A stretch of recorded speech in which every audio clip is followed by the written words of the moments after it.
टिंकी बेटा, 3 दिन में तेरी एग्जाम है, पढ़ाई कर ले। पहले एग्जाम में तू फेल हो चुकी है, अब की बार पास हो जाना। पीटीएम में टीचर के सामने जाते हुए मुझे शर्म आ रही थी। पूरा दिन जब देखो तब बैठी रहती है मोबाइल लेके। अरे मम्मी, एक बार नंबर कम आ गए, इसका मतलब ये नहीं कि हमेशा नंबर कम ही आएंगे। अब की बार देखना, मैं स्कूल में पास करूँगी। मेरी तैयारी हो गई है, अब की बार देखना मैं बहुत अच्छा नंबर लाने वाली हूँ। बेटा बस तू पास हो जा, उतने में मैं भगवान को लड्डू चढ़ा दूंगी। पता नहीं मेरे पूजा पाठ में ऐसी क्या कमी रह गई है जो मेरे साथ ही ऐसा हो रहा है। अरे मम्मी, आप फिर से शुरू मत हो जाना प्लीज़। मेरे मार्क्स थोड़ा कम आ गए, इसमें भगवान की क्या गलती है? हाँ बेटा, गलती तो सिर्फ मेरी है, ना तेरी गलती है, ना टीचर की गलती है, ना भगवान की गलती है। टिंकी जानती थी कि मम्मी का प्रवचन शुरू हो गया है, अब ये आधे घंटे से रुकने वाला नहीं है, तो इसीलिए टिंकी चुपचाप अपने कमरे में चली जाती है। शाम को 6 बज गए, दिया बाती का समय हो रहा है और मैं बच्चों के चक्कर में सब भूल ही जाती हूँ। मंजुला जा करके शाम का दिया बाती करने लगती है, तभी उसका पति वहाँ पर आ जाता है। कुछ पता चला प्रमोशन के बारे में? कुछ पता नहीं चल पा रहा है मंजुला, मैं तो परेशान हो चुका हूँ। मुझे लगता है मेरी जूनियर का भी प्रमोशन हो जाएगा, लेकिन मेरी नहीं होगी। बस मैं वहीं का वहीं रह जाऊँगा। तुम्हें पता है, जिन्होंने मेरे साथ ज्वाइन हुए थे उनका प्रमोशन हो गया, लेकिन मेरी प्रमोशन का पता नहीं क्या हो रहा है। यहाँ तक कि मेरे जूनियर का भी नंबर लगने लगा है। तभी वहाँ पर उसकी सासू माँ शकुंतला देवी आती हैं।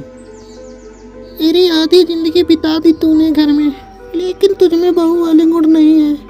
ये नहीं, पति बाहर से थक हार के आया है, पानी पूछे, चाय वाय के लिए पूछे, आते ही टेंशन की बात छेड़ देती है। ऐसी बात नहीं है माँ जी, मैं भी उनका प्रमोशन ना होने के कारण बहुत परेशान रहती हूँ, बस इसीलिए पूछ लिया। अरे तो वो कहीं भागा जा रहा था क्या? पहले चाय पानी देती, उसे मुंह हाथ धो लेने देती, उसके बाद जो चाहे वो पूछती। ये कौन सा तरीका होता है? आदमी बाहर से आए और तू लग जाए उसे पूछताछ करने में। और प्रमोशन क्या होगा इसका? पंडित जी ने तो पहले ही मना किया था कि इस लड़की से शादी मत कर, नहीं तो जिंदगी में पनौती आ जाएगी। लेकिन ज़्यादा पढ़े लिखे बच्चों का यही तो हाल होता है, माँ बाप को तो कुछ समझता ही नहीं। पहले तो कहता था माँ मेरी तो सरकारी नौकरी है, मुझे किस बात की टेंशन जो मंजुला के आने से मेरी ज़िंदगी में पनौती लग जाएगी। ये सब तो अंधविश्वास की बात है, लेकिन देख लें ये सब सच्ची साबित हुई ना पंडित जी की बातें। आपका कहने का मतलब क्या है माँ जी? यानी कि इनका प्रमोशन इसलिए रुका है कि इनसे मेरी शादी हुई है? यानी कि जब से मैं इनकी ज़िंदगी में आई हूँ तब से इनकी ज़िंदगी में पनौती लगी है? इनकी ज़िंदगी में जो कुछ भी हो रहा है वो मेरी वजह से हो रहा है? और नहीं तो क्या, सच्ची बातें तो सभी को कड़वी ही लगती है, लेकिन मैं सच्ची बातें बोलने में कभी पीछे नहीं हटती। अरे बस भी करो आप दोनों, माँ बस आपको मौका चाहिए मंजुला को बोलने के लिए। प्रदीप को बोलते ही शकुंतला मुंह फुलाते हुए चली जाती है। लेकिन अब तो जैसे शकुंतला का रोज का काम हो गया था, वो बात बात पर बहू मंजुला को ताने देती और घर में हो रहे हर बात का मंजुला को जिम्मेदार ठहराती। अरे मंजुला, कल घर पे सत्यनारायण जी का कथा है, तुम जल्दी आ जाना, तुम्हें ही प्रसाद बनानी है। ठीक है, पूजा में मैं पहुंच जाऊंगी। अगले दिन मंजुला मोहल्ले में रहने वाली सहेली पूजा के घर में पहुंच जाती है। प्रसाद बनाते समय दोनों सहेलियां आपस में बातें करने लगती हैं। और बता मंजुला, कैसी है तू? घर में सब कुछ कैसे चल रहा है? अरे क्या बताऊं, मुझे तो कुछ समझ में नहीं आ रहा है। मुझे तो ऐसा लग रहा है जैसे मेरे घर में किसी का नजर लग गया है। मेरे घर में कुछ भी ठीक नहीं चल रहा है। माँ जी हर एक बात में मुझे ताना देती और घर में हो रहे हर एक चीज़ के लिए मुझे ही दोषी ठहराती। उन्होंने तो इतना तक कह दिया, जब से तेरी इस घर में शादी हुई है तब से इस घर में पनौती लग गई है। बेटी जो हमेशा अच्छे नंबरों से पास होती थी वो अब की बार फेल हो गई।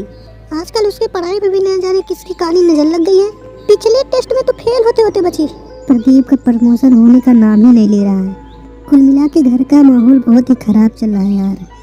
तेरी बातों से सच में यार ऐसा लग रहा है तेरे घर में कोई काली जादू करवा रखी है। अच्छा ठीक है, तू मेरे साथ परबल बाबा के पास चल, वो बहुत पहुँचे हुए साधु हैं, उनके पास हर एक समस्या का समाधान है। तेरी प्रॉब्लम का जरूर सलूशन बताएंगे। पूजा की बात सुनकर मंजुला परबल बाबा के पास पहुंच जाती है। क्या बात है बच्चा, तेरी चेहरे का तेज देखकर ऐसा लग रहा है तू बहुत परेशानी में है। कृपा तेरे घर तक पहुंच नहीं पा रही है। जरूर तुझसे कोई गलती हो रही है। बाबा आप ही बताइए मुझसे क्या गलती हो रही है। मैं बहुत आशा लेके आपके पास आई हूँ। ऐसा लग रहा है कि मेरे घर पे किसी ने काला जादू कर दिया है। बेटी के पढ़ाई और पति का प्रमोशन न होने के कारण मेरी रातों की नींद उड़ गई। ऊपर से सास जीने नहीं देती है, रोज ताना मारती रहती है। तू फिक्र मत कर बेटा, तेरी समस्या का समाधान जरूर होगा। क्या तेरे घर में पराठे बनते हैं? पराठे? हाँ बाबा पराठे बनते हैं। लगभग नाश्ते में रोज ही पराठे ही बनाते हैं। बस बस बस बस, यहीं से कृपा आएगी। तू ये बता कौन कौन सी पराठे बनाती है? सारे बनाती हूँ बाबा, आलू के, गोभी के, मूली के। तू ये बता भिंडी के पराठे बनाती है? भिंडी के पराठे? नहीं बाबा, भिंडी के पराठे नहीं बनाते। भिंडी के पराठे तो आज तक मैंने कभी नहीं बनाई। मैंने कहा था ना कृपा रुकी हुई है। बस भिंडी के पराठे में ही सभी कृपा रुकी हुई है। तू भिंडी के पराठे बना और पूरे परिवार को खुशी से खिला। तेरे घर पे इतनी कृपा बरसेगी कि तू संभाल नहीं पाएगी। क्या सच में बाबा भिंडी के पराठे खाने से मेरी समस्या दूर हो जाएगी? तू सच्चे मन से पराठे खाएगी तो परेशानियां तुझसे कोसों दूर चली जाएगी। जय हो बाबा की, बोलो परबल बाबा की जय, परबल बाबा की जय। बाबा के यहाँ से बाहर आने के बाद मैं कह रही थी ना, परबल बाबा तेरी हर परेशानी का हल बता देंगे। देख कितने आसान हल बताए हैं तुझे। बस तुझे घर में भिंडी के पराठे बना के सभी को खिलाने हैं। उसके बाद तेरी हर परेशानी दूर हो जाएगी। सही कहा यार, अगर भिंडी के पराठे खाने से मेरे घर की समस्या दूर हो जाएंगे तो मैं हर रोज भिंडी के पराठे ही बना के सभी को खिलाऊंगी। आज के बाद मेरे घर में सुबह शाम भिंडी के पराठे ही बनेंगे। मंजुला घर आती है तो देखती है कि उसकी सास बड़बड़ करती हैं। हाँ हाँ, खूब गुस्सा कर लो माँ जी, अब बस कुछ ही दिन की बात है, उसके बाद सब शांत हो जाएगा। आज से मैं भिंडी के पराठे इतनी बनाऊंगी कि मेरे घर पे कृपा बरस के ही रहेगी। आए, ये बहू को क्या हुआ? बिना मेरे बात का जवाब दिए ही हंस के चली जा रही है। अरे मंजुला, आज खाने में क्या बना रही है? भिंडी के पराठे है माँ जी। हैं? भिंडी के पराठे? भिंडी के पराठे तो आज से पहले तूने कभी नहीं बनाए। आज तक नहीं बनाए तो माँ जी, अब बना रहे हैं तो आज खा लीजिएगा। आज तो इसके मुंह से बहुत रस टपक रहा है। वैसे तो हरदम लड़ने को आती रहती है।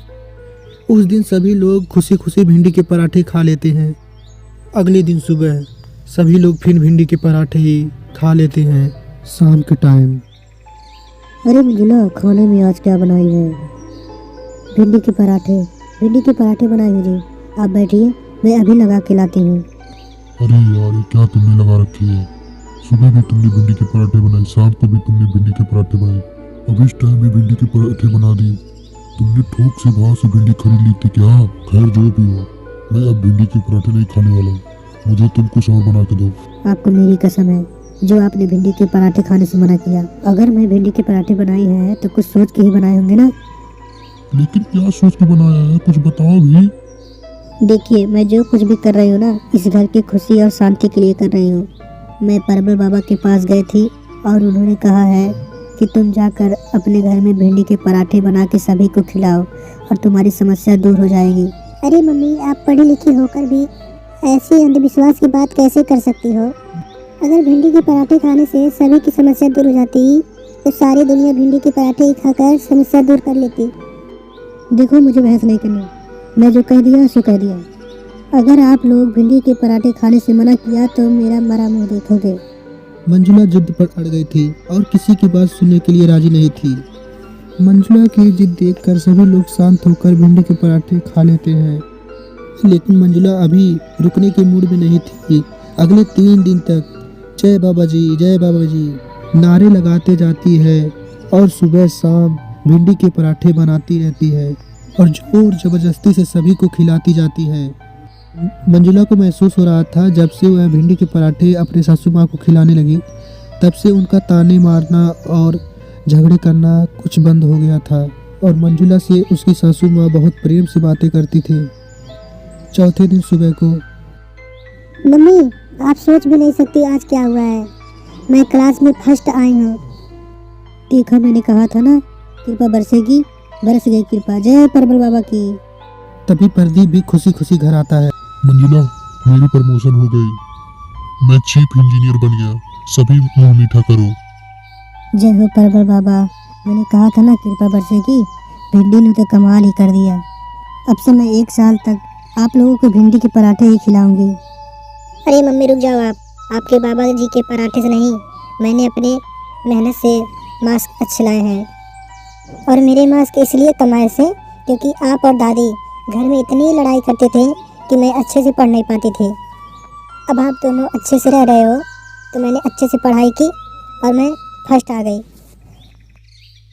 हाँ बहू, तूने भिंडी के पराठे खिला खिला के उबा दिया था, इसलिए मैंने तेरी सहेली पूजा के घर पे गई और उससे पूछी।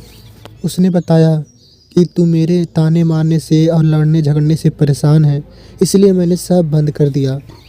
और मेरा प्रमोशन 1 महीना पहले ही हो गया था, लेकिन मेरा बॉस छुट्टी पर था, इसीलिए लेटर मेल बॉक्स में फंसा हुआ था। आज जब उन्होंने ज्वाइन किया तब मेरा प्रमोशन भी मिल गया।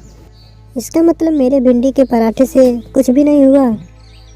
नहीं, कुछ भी नहीं हुआ। आज के बाद प्लीज भिंडी के पराठे मत बनाना। प्रदीप की बात सुनकर मंजुला के चेहरे पर हंसी आ जाती है।